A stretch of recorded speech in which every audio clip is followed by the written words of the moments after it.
ॐ तामग्निवर्णां तपसा ज्वलन्तीं वैरोचिनीं कर्मफलसुष्टां दुर्गां देवीं शरणमहं प्रपद्ये महेश्वरान्नासीत्र्ये ते नमः। मैं कमलेश झा, सहायक प्रोफेसर जूथालाल संस्कृत महाविद्यालय मझौलिया, पश्चिम चंपारण। मैं आज शास्त्री प्रतिष्ठा द्वितीय खंड के छात्रों के लिए जिनको महाभाष्य पढ़ाई जाती है उनके लिए महाभाष्य तृतीय आन्विक के अंतर्गत वृद्धिरादेश सूत्र का प्रसंग चल रहा है। वृद्धिरादेश सूत्र में संज्ञाधिकार का प्रयोजन बताकर उसका खंडन किया गया है। संज्ञा संज्ञी के असंदेह को भी युक्ति प्रमाणों से सिद्ध किया गया है। इसी को आगे बढ़ाते हुए तत्र त्वेतावान संदेह क संगी का संगेति स्वचापि क संदेह यत्रो हे समानाक्षरे यत्र त्वन्यक्षर लघु सा संज्ञा जदगुरु ससंगी कुत एतत् लघ्वर्थं ही संज्ञाकरणं तत्रापि अयं नावश्यं गुरुता लघुमेवोपलक्षयितुम् अर्हति किन्तर्हि अनाकृतितामपि अनाकृति संज्ञा आकृतिमन्तः संगिनः लोकेऽपि आकृतिमतो मांसपिण्डस्य देवदत्त इति संज्ञा क्रियते। अथवा अवर्तिन्यः संज्ञा भवन्ति वृद्धि शब्दश्चावर्तते नादेश शब्दः तद्यथा इतरत्रापि देवदत्त शब्द आवर्तति न मांसपिण्डः।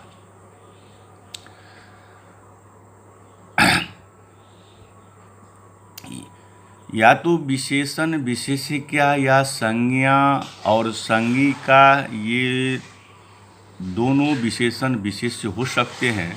नहीं, प्रसिद्ध अर्थ वाले दो शब्दों का लोक में विशेषण विशेष्य भाव होता है, पर लोक में आदेश तो अप्रसिद्ध है, इसीलिए यहाँ संज्ञा संज्ञी भाव ही मानना चाहिए।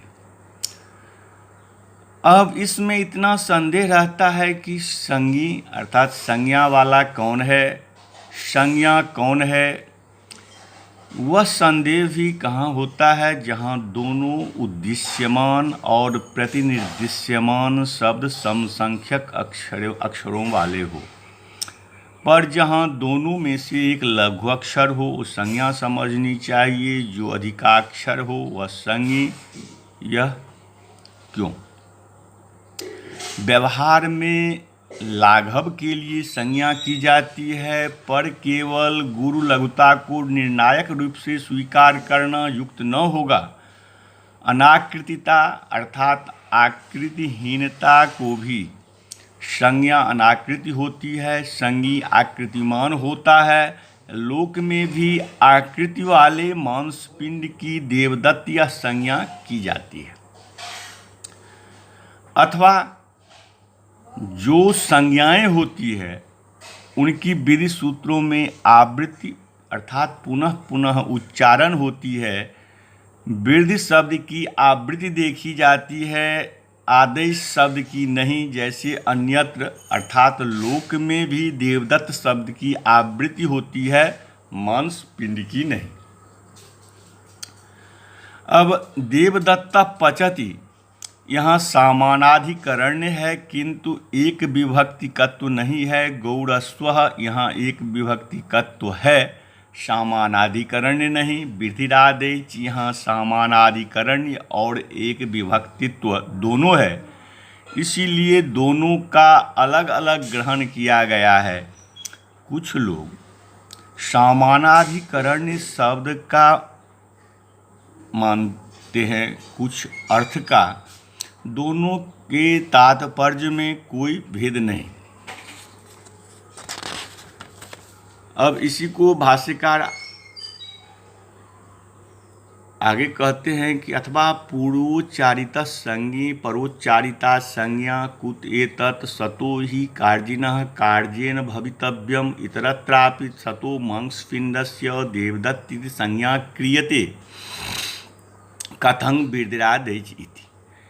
एतदेकम् आचार्यस्य मंगलार्थं पताव मांगलिक आचार्यो महतः शास्त्रोघस्य मंगलार्थं वृद्धशब्दमादितः प्रयुङ्क्ते मंगलादीनि शास्त्राणि प्रथन्ते वीरपुरुषाणि भवन्ति आयुष्मत्पुरुषाणि चाध्येतारश्च वृद्धियुक्ता यथा स्युरिति सर्वत्रैः व्याकरणे पूर्वोच्चारिता संज्ञे परोच्चारिता संज्ञा अदेङ्गुण इति यथा अदेङ्गुणः इति यथा दोषवान् खल्वपि संज्ञाधिकारः अष्टमेपि हि संज्ञा क्रियते तस्य परमामृडितम् इति अत्रापीदमनुवर्त्यं स्यात् अथवा अस्थाने अयं यत्नः क्रियते नहिदं लोकाद् भिद्यते तदिदं लोकाद् भिद्येत यतो यत्नार्हं स्यात् तद्यथा अगोगाय कश्चित् गांशक्थनि कर्णे वा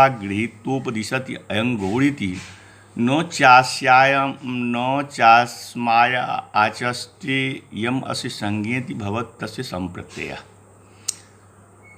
तत्रैतत् स्यात् कुतस्तत्र पूर्वैरभिसंबन्धः इति यहापि कृतः पूर्वैरभिसंबन्धः कैः आचार्यैः तत्रैतत् स्यात् जस्मै तर्हि संप्रत्युपदिशति तस्याकृतीति लोकेऽपि हि जस्मै संप्रत्युपदिशत् तस्याकृतः अथ तत्र कृतः यहापि कृतो द्रष्टव्यः।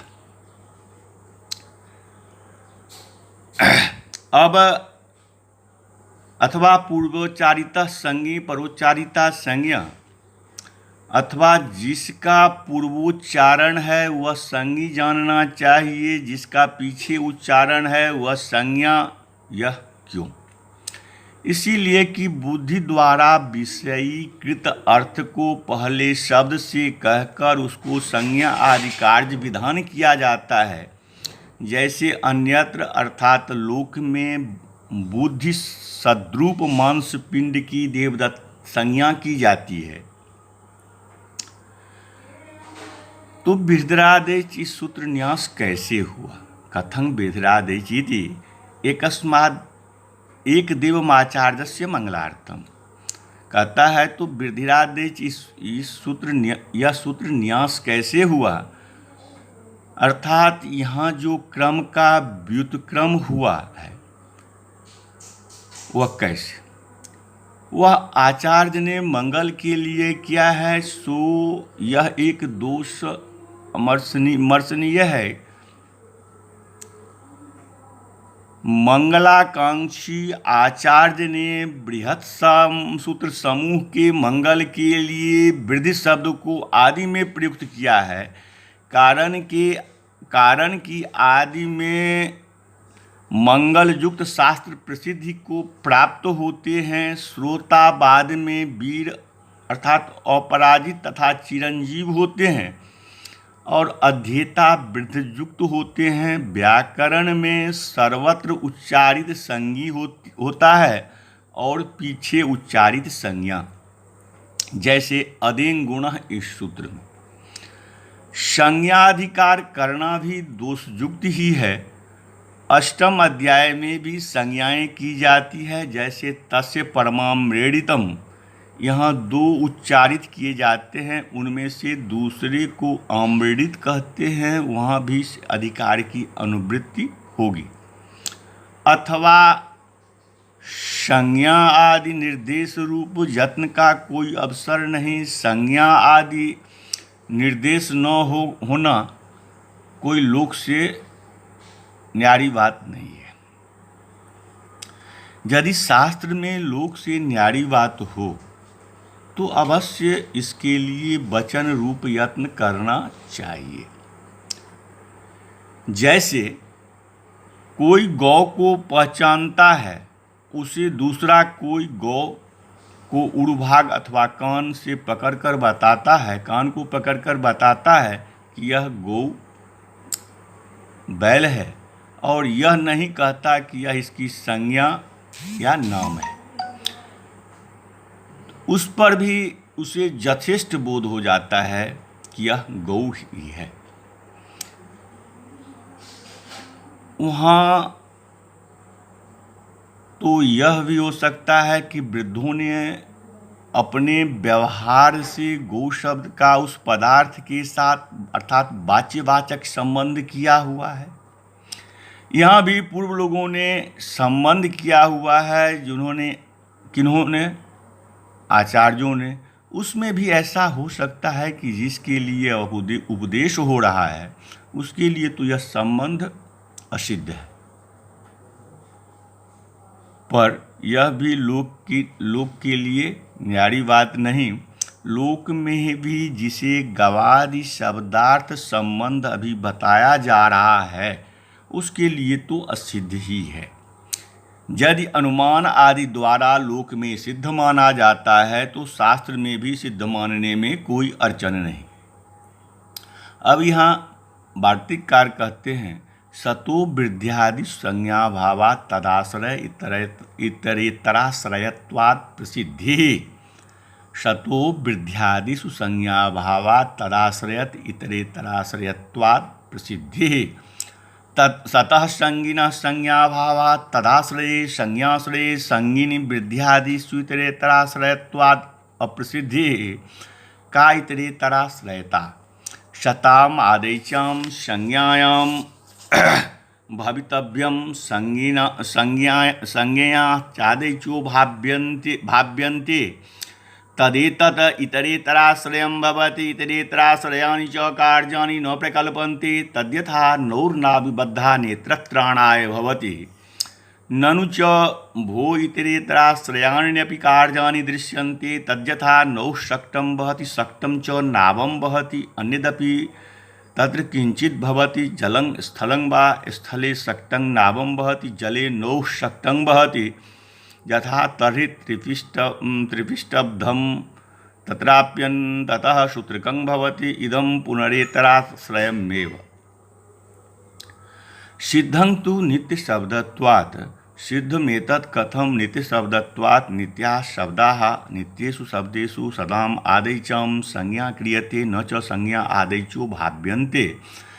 यदि तर्हि नित्याः शब्दाः किमर्थं शास्त्रं किमर्थं शास्त्रमित्येन्निवर्तकत्वात् सिद्धं निवर्तकं शास्त्रं कथं मृजिरस्माकं विशेषणोपदिष्टः तस्य सर्वत्र मृजिवृद्धेः प्रसक्ता। तत्रानेन निवृत्तिः क्रियते मृजेरङ्कित्सु प्रत्ययेषु मृजिप्रसंगे मार्जिः साधुर्भवति। अब वार्तिककार कहते हैं कि निष्पन्न या वृद्ध्यादि सतो वृद्ध्यादि संज्ञा भावा तदाश्रय इतरेतराश्रयत्वात् प्रसिद्धि। अर्थात निष्पन्न का वृद्ध्यादि संज्ञा के साथ संबंध होने से तथा संज्ञी का संज्ञाश्रित होने से अन्योनाश्रय होने से वाक्यार्थ की सिद्धि न हो। कहता है संगी के विद्यमान होने पर संज्ञा होने से तदाश्रय अर्थात संज्ञाश्रय संगी होने पर विद्यादि पदों में अन्योन्याश्रय होने से वाक्यार्थ न बन सकेगा। यहाँ कौन सा अन्योन्याश्रय है? प्रश्न उठता है जो यहाँ कौन सा अन्योन्याश्रय है। कहता है आदैच पहले सिद्ध हो तो उनकी वृद्धि संज्ञा हो और संज्ञा से आदैच की उत्पत्ति होती है, अन्योनाश्रय है। अन्योनाश्रित कार्य नहीं सिद्ध होते। जैसे एक कर्णधार रहित नौका ऐसा ही दूसरी नौका से बांधी हुई एक दूसरी की रक्षा करने में असमर्थ होती है। जैसे एक नाविक रहित नौका ऐसी ही दूसरी नौका से बंधी हुई एक दूसरे की रक्षा करने में असमर्थ होती है। अजी अन्योनाश्रित कार्य भी सिद्ध होते हुए देखे जाते हैं। जैसे नौका छकड़े को देशांतर में ले जाती है। नौका कभी गाड़ी को अपने ऊपर ढोकर के ले जाती है,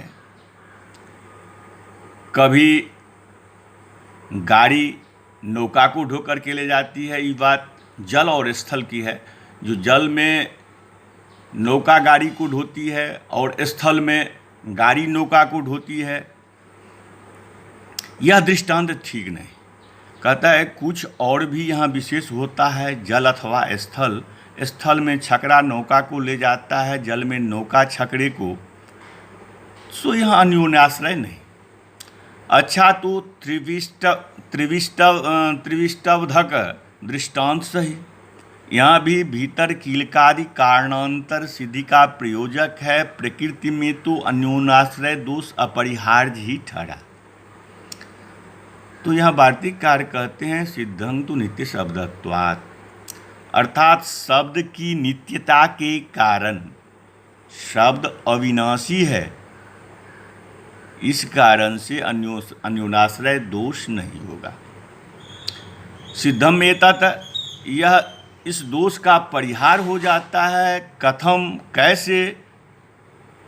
नित्य शब्दत्वात्, शब्द नित्य है इस कारण से, इस हेतु से।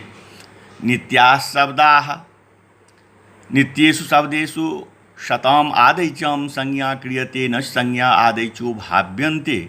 शब्द नित्य है, शब्दों के नित्य होते हुए अर्थात पहले से विद्यमान आ ऐ औ की वृद्धि संज्ञा की जाती है, नो की संज्ञा द्वारा अपूर्व, संज्ञा द्वारा अपूर्व आ ऐ औ को बनाया जाता है। यदि तर्हि नित्या शब्दा किमर्थम शास्त्रम। भाष्यकार कहते हैं आगे, यदि शब्द नित्य है तो शास्त्र किस काम का। किमर्थम शास्त्रमिति चेन निवर्तकत्वात् सिद्धम। अब वार्तिककार कहते हैं यदि पूछो शास्त्र किस काम का रहा, शास्त्र निवर्तक होने से सफल है। निवर्तकम शास्त्रम कथम मृजिरस्मायं विशेषणोपदिष्टः तस्य सर्वत्र मृजिवृद्धि प्रसक्ता तत्रानेन निवृत्ति क्रियते मृजि रंगितसु प्रत्ययसु मृजि प्रसंगे मार्जि साधुर्भवति। शास्त्र निवर्तक है। कैसे? अध्येता के लिए मृज धातु का सामान्य रूप से उपदेश कर दिया गया है, उसकी सर्वत्र मृज धातु ही साधु ही है, ऐसी बुद्धि होने लगी। तब शास्त्र इस प्रकार उसकी निवृत्ति करता है। कित नित भिन्न प्रत्ययों के परे रहते मृज के प्रसंग अवसर में मार्ज रूप साधु होता है, मार्ज रूप साधु होता है। अब वार्तिककार कहते हैं कि अन्यत्र सहवचनात् समुदाये संज्ञा अप्रसंगः। अन्यत्र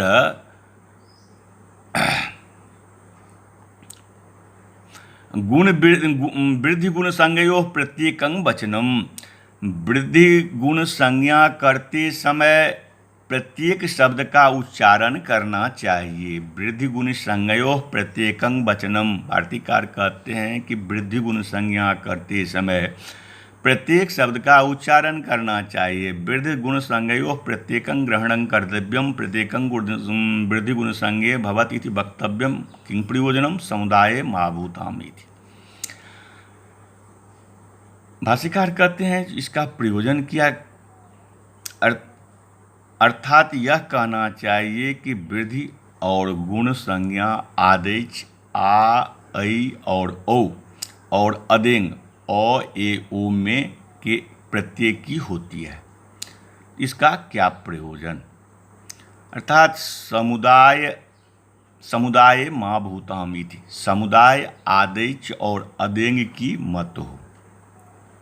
इस पर वार्तिककार कहते हैं कि अन्यत्र सहवचनात् समुदाये संज्ञा प्रसंगः। जहाँ सह शब्द उच्चारित नहीं होता वहाँ समुदाय की संज्ञा का प्रसंग ही नहीं है। अन्यत्र सहवचनात् समुदाये वृद्धि गुण संज्ञयोः प्रसंगः यथेक्षति सह भूतानां कार्यं करोति तत्र सह ग्रहणं तद्यथा ससुपा उभे अभ्यस्तं सह इति। कहता है, इसकी व्याख्या करते हुए भाष्यकार कहते हैं कि जहाँ आचार्य समुदाय को कार्य करना चाहते हैं, जहाँ आचार्य समुदाय को कार्य करना चाहते हैं, वहाँ स शब्द का उच्चारण करते हैं, जैसे ससुपा उभे अभ्यस्तम सह इत्यादि में। प्रत्यवयवम च वाक्य परिसमाप्ते, यहाँ वार्तिककार कहते हैं कि प्रत्यवयवम च वाक्य परिसमाप्ते प्रत्यवयवम च वाक्य परिसमाप्ति दृश्यते तद्यथा देवदत्त यज्ञदत्त विष्णुमित्रा भोज्यन्ताम इति न चोच्यते प्रत्येकम इति प्रत्येकं च भुजि परिसमाप्यते। अब वार्तिककार कहते हैं कि प्रत्येक में भी वाक्य की परिसमाप्ति देखी जाती है, इसलिए भी प्रत्येक की संज्ञा होगी। जैसे देवदत्त यज्ञदत्त विष्णुमित्र को भोजन खिलाओ, भोजन कराओ, यह नहीं कहा जाता है कि इनमें से प्रत्येक को, पर प्रत्येक में भोजन क्रिया पर्यवसित अर्थात पूर्ण रूप से समाप्त होती है। ननु चायम अप्यास्ति दृष्टांत समुदाये वाक्य समाप्तिरिति तद्यथा गर्गा शतं दण्ड्यन्ताम् इति अर्थिनश्च राजानो हिरण्येन भवन्ति न च प्रत्येकं दण्डयन्ति सत्ये तस्मिन् दृष्टान्ते यदि तत्र सहग्रहणं क्रियते यः प्रत्येकम् इति वक्तव्यम् अथ तत्रान्तरेण सहग्रहणं सहभूतानां कार्यं भवति यहापि नार्थः प्रत्येकम् इति वचनेन अथ किमर्थम् आकारस्तपरः क्रियते। अब यह भी तो एक दृष्टांत है। ननु चायम अपि अस्ति दृष्टान्तः समुदाये वाक्य समाप्तिरिति, समुदाय में वाक्यार्थ की समाप्ति होती है। तद्यथा गर्गा शतं दण्डयन्ताम् इति, जैसे गर्ग लोगों से 100 रुपये दंड जुर्माना लिया जाए। राजाओं को धन की अपेक्षा होती है, पर वे प्रत्येक से दंड नहीं लेते। इस दृष्टांत के होते हुए भी यदि वहाँ गर्ग दंडन में सहग्रहण किया जाता है तो यहाँ प्रकृति में भी प्रत्येकम यह कहना चाहिए, पर यदि वहाँ बिना सहग्रहण समुदाय को कार्य होता है तो वहाँ भी प्रत्येकम इस वचन का कुछ प्रयोजन नहीं। अथ किमर्थम आकारस्तपरः क्रियते, आकारस्य तपरकरणम सवर्णार्थम। अब यहाँ विचार उपस्थित होता है कि किस सूत्र में आकार तपर क्यों किया गया है। अब यहाँ विचार उपस्थित होता है कि सूत्र में आकार तपर क्यों किया गया है। तो वार्तिककार कहते हैं आकारस्य तपरकरणम सवर्णार्थम, आकार का तपर करना सवर्ण ग्रहण के लिए है।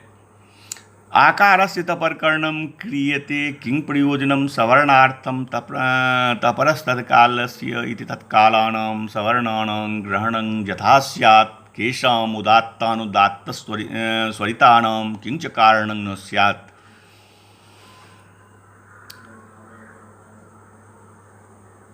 अब वार्तिककार जो यहाँ कह रहे हैं कि आकार का तपर करना सवर्ण ग्रहण के लिए है, आकार तपर किया गया है, इसका क्या प्रयोजन है। सवर्ण ग्रहण के लिए, सवर्णार्थम तपरस्तत्काल इति तत्कालम, तपरस्तत्कालस्य इस सूत्र में, इस शास्त्र से अपने समान काल वाले दूसरे सवर्ण आकारों का भी ग्रहण हो सके, इसलिए इनका किंच कारणं न स्यात्।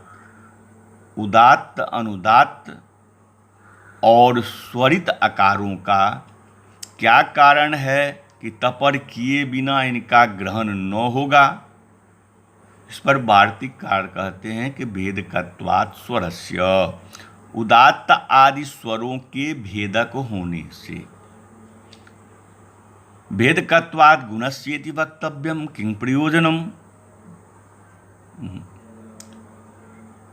भेदका उदात्तादयः कथं पुनर्ज्ञायते। भेदका उदात्तादय इति एवं दृश्यते लोके च उदात्ते कर्तव्येनुदात्तं करोति। खंडिकोपाध्यायस्तस्मै च पेटां ददाति अन्यत्वं करोपि।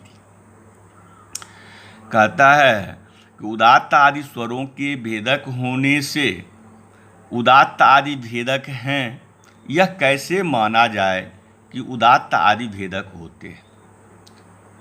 कहते हैं ऐसा लोक में देखा जाता है कि जो शिष्य उदात्त उच्चारण करने के स्थान में अनुदात्त उच्चारण करता है, खंडिकोपाध्याय उसके मुंह पर चाटा लगाते हैं, चाटा देते हैं। मतलब गुरु उनके मुंह पर चाटा देते हैं और यह कहते हुए कि तू कुछ और का उच्चारण कर रहा है, अर्थात गलत उच्चारण कर रहा है।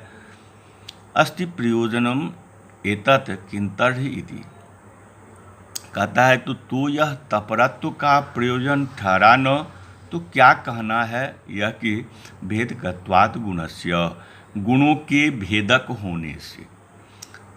भेदकत्वात् गुणस्येति कर्तव्यम किं प्रयोजनम अनुनासिक्यम नाम गुणः तद्भिन्नस्यापि ग्रहणं यथा स्यात् किंच कारणं न स्यात्। भेदकत्वात् गुणस्य भेदकाः गुणाः कथं पुनर्ज्ञायते। भेदका गुणा इति एवं हि दृश्यते लोके एको अयमात्मा उदकं नाम तस्य गुणभेदात् अन्यत्वं भवति। अन्यदिदं शीतम् अन्यदिदं उष्णं ननु भो अभेदकाः अपि गुणाः दृश्यन्ते। तद्यथा देवदत्तो मुण्ड्यपि जट्यपि शिक्ष्यपि स्वामाख्यां न जहाति, तथा बालो युवा वृद्धो वत्सो दम्यो बलि वर्धयति। अब यहाँ कहता है कि गुणों के भेदक होने से, तो गुण के भेद होने से यह कहना चाहिए अनुनासिक गुण है, तदगुण विशिष्ट का ग्रहण हो जाए। इसलिए यह क्या कारण है कि अनुनासिक गुण अर्थात धर्म वाले आदेश आ ऐ और औ का ग्रहण नहीं होता। तो गुणों के भेदक होने से गुण भेदक है, यह कैसे जानते हो कि गुण भेदक है। तो ग्रंथकार कहते हैं ऐसा ही लोक में देखते हैं, सभी जल एक अभिन्न द्रव्य है, उसका गुण भेद से भेद हो जाता है। यह शीत जल है और यह उष्ण जल है। ननु भो अभेदकाः अपि गुणा दृश्यन्ते। अरे गुण अभेदक भी देखे जाते हैं। जैसे देवदत्त चाहे मुंडित सिर वाला हो, चाहे जटा वाला हो, चाहे शिखा वाला हो, अपने देवदत्त इस संज्ञा के इस नाम को ही नहीं छोड़ता। इसी प्रकार वही देवदत्त बाल्य यौवन और वृद्धत्व को प्राप्त हुआ भी देवदत्त ही रहता है, तथा एक ही गोपिंड अवस्था भेद से वत्स दम्य और बलिवर्ध कहलाता है। उभयमिदं गुणेषु उक्तम् भेदका इति किं पुनरत्र न्याज्यम्। अभेदका गुणाः इत्येव न्याज्यं कुत एतत् जदेयम् अस्ति तत्सक्षणाम् अनुदात्तः इति उदात्तग्रहणं करोति तज्ज्ञापयत्याचार्यो अभेदका गुणाः इति यदि हि भेदका गुणाः स्युः उदात्तमेवोच्चारयेत्। कहता है कि यहाँ भाष्यकार कहते हैं कि गुणों के विषय में दोनों बातें देखी जाती है, गुण भेदक भी होते हैं अभेदक भी। तो शास्त्र में कौन सा पक्ष न्याज्य है अर्थात उपयुक्त है, गुण अभेदक है, यही न्याज्य है। यह कैसे जाने। जो आचार्य अस्थि दधि शक्ति क्षणामनंग उदात्तः इस सूत्र में अनंग को उदात्त बतलाते हैं, इससे ज्ञापित करते हैं कि गुण अभेदक होते हैं। गुणों के अभेदक होने से उच्चारित किए गए उदात्त अनंग की तरह अनुच्चारित अनुदात्त का भी ग्रहण होता। यदि गुण भेदक हो तो उदात्त गुण युक्त अनंग का उच्चारण कर दे, जिससे तद्गुण विशिष्ट का ही ग्रहण होगा, दूसरे का नहीं।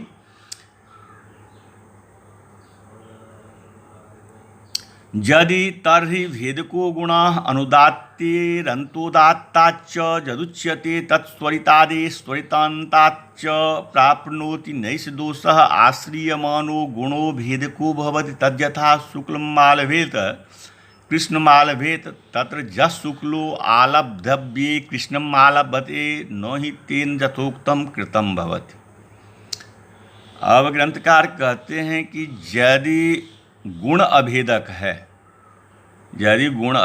है तो जो कार्य अनुदात्तादि अथवा अंतोदात्त की विधान किया जाता है, अंतोदात्त को विधान किया जाता है, वह स्वरिताद अथवा स्वरितांत को भी होने लगेगा। यह कोई दोष नहीं। अब स्ववाचक शब्द द्वारा निर्दिष्ट, स्ववाचक अपने का बोध कराने वाला, स्ववाचक शब्द द्वारा निर्दिष्ट गुण भेदक ही होते हैं। जैसे शुक्ल का आलंबन अर्थात यागार्थ वध करें, कृष्ण का आलंबन करें, ऐसा धर्म होते हुए जो शुक्ल के स्थान में कृष्ण का आलंबन करता है, वह शास्त्रोक्त अनुष्ठान नहीं करता। असंदेहार्थस्तर्हि तकारः एजित्युच्यमाने संदेहः स्यात् किमर्थं किमिमावैचावेव आहोस्विद आकारोप्यत्र निर्द्यस्यत इति संदेहमात्रमेतद्भवति। सर्वसंदेहेषु चेदमुपतिष्ठते व्याख्यानतो विशेषप्रतिपत्तिर्न संदेहाद् लक्षणम् इति त्रयाणां ग्रहणमिति व्याख्यासामः। अन्यत्राप्येवं जातीयेषु संदेहेषु न कञ्चित् यत्नं करोति तथा ओतु अंशशो इति। अब यहाँ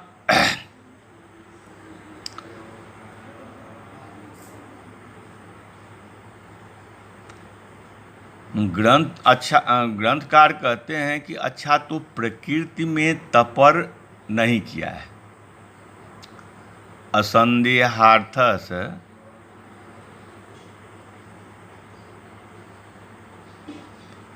असंदेहार्थस्तर्हि तकार। अच्छा तो प्रकृति में तपर नहीं किया है, असंदेह के लिए तकार का उच्चारण किया है, ऐसा समझना चाहिए। यदि तो न पढ़ा जाए, केवल एच ही पढ़ा जाए तो संदेह होगा कि हाँ एच मात्र का निर्देश है अथवा आकार भी प्रश्लिष्ट है। यह केवल संदेह है, कोई दोष नहीं।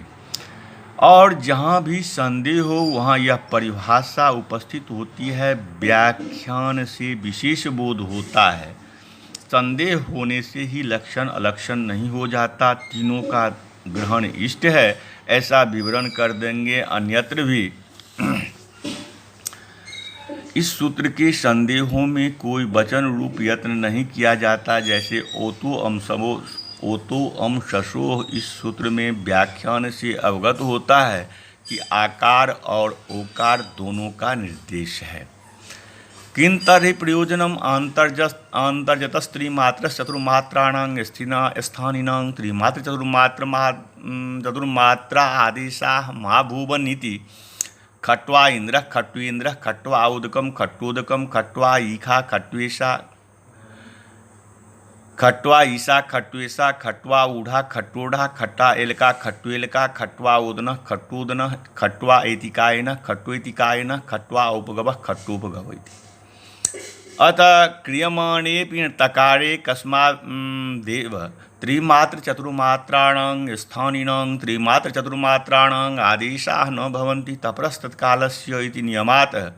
ननु तः परो यस्मात् सोऽयं तपरः नेत्याः तादपि परस्तपरः। यदि तादपि परस्तपरः हृदोरप इतिहेव स्यात्। जवस्तवः लवः पव इत्यत्र न स्यात्। नैस्तकारः कस्तर्हि दकारः किं दकारे प्रयोजनम् अथ किं तकारे यदि असंदेहार्थस्तकारः दकारोपि अथ मुखसुखार्थस्तकारः दकारोपि वृद्धिरादेश। अब यहाँ भाष्यकार कहते हैं कि तपर करण का इदं तर्हि प्रयोजनम, यह तपर करण का ही प्रयोजन है। अंतरतम्य से त्रिमात्र चतुर्मात्र स्थानियों को त्रिमात्र चतुर्मात्र आदेश न होने लग जाए। खट्वा इंद्र खट्वेंद्र यहाँ त्रिमात्र न हो। खट्वा उदकम खट्वोदकम खट्वा ईसा खट्वेशा यहाँ पर तो चतुर्मात्र न हो। खट्वा ओढ़ा खट्टोढ़ा खट्वा एलका खट्वेलका यहाँ ऐ चतुर्मात्र न हो। खट्वा ओदन खट्टोदन खट्वा ऐतिकायन खट्वेति कारण खट्वा उपगव खट्टोपगव। अब प्रश्न यह उठता है, यहाँ प्रश्न यह है कि तकार उच्चारण करने पर भी किस कारण त्रिमात्र चतुर्मात्र स्थानियों को त्रिमात्र चतुर्मात्र आदेश नहीं होते। यहाँ पर भाष्यकार कहते हैं कि तपरस तत्कालस्य इस नियम से पर तो जिससे परे हो वह तपर होता है। ऐच से तो पूर्वोच्चारित है नहीं, तो से जो परे हो वह भी तपर होता है। यदि तो से परे भी तपर होता है तो हृदोरप इस सूत्र से जबस्तवः यहाँ भी अप्रत्यय हो जाएगा। लबह पवह यह नहीं, पर इस सूत्र से तकार नहीं है तो क्या है? दकार। दकारोच्चारण का क्या प्रयोजन है? हम आपसे पूछते हैं।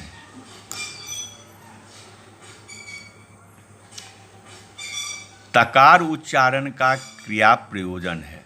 यदि संदेहा भाव के लिए तकार है तो दकार भी इसीलिए हो सकता है, और यदि उच्चारण सोकर्ज के लिए तकार है तो दकार भी इसीलिए हो सकता है। यहाँ वृद्धिरादेश सूत्र की व्याख्या समाप्त। इस प्रकार से यहाँ पर वृद्धिरादेश सूत्र की व्याख्या समाप्त हुई। अब आगे इको गुण वृद्धि सूत्र पढ़ाई जाएगी। तब तक के लिए नमस्कार।